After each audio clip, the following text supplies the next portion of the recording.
नमस्कार. मुख्यमंत्री माझी लाडकी बहीण योजना या योजनेचा फॉर्म भरताना तर विविध प्रकारच्या समस्या निर्माण होत आहेत. त्या समस्या नेमक्या काय आहेत आणि त्यावर काय पर्याय आहे हे आपण सविस्तर जाणून घेऊया. चला तर मग सुरू करूया.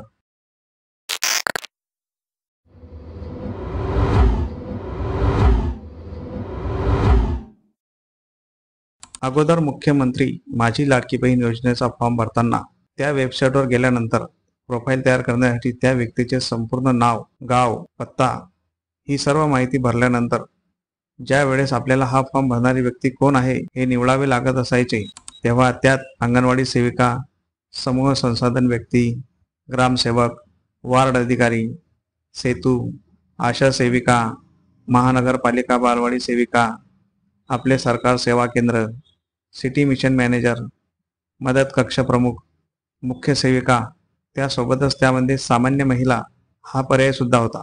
म्हणून महिला आपली व इतर महिलांची स्वतः प्रोफाईल तयार करून फॉर्म भरू शकत होत्या आणि हीच पद्धत नारी शक्ती दूत या ॲपवर पण होती. पण आता या वेबसाईटवरून सामान्य महिला हा पर्याय काढून टाकण्यात आलेला आहे. त्यामुळे आता फॉर्म भरणाऱ्या महिलांची काहीशी चिंता वाढलेली आहे. आता सामान्य महिला हा पर्याय नसल्यामुळे तिथे पर्यायात असलेली जी व्यक्ती निवडणार आहेत त्या व्यक्तीचा आयडी क्रमांक किंवा रेफरन्स नंबर टाकावा लागणार आहे.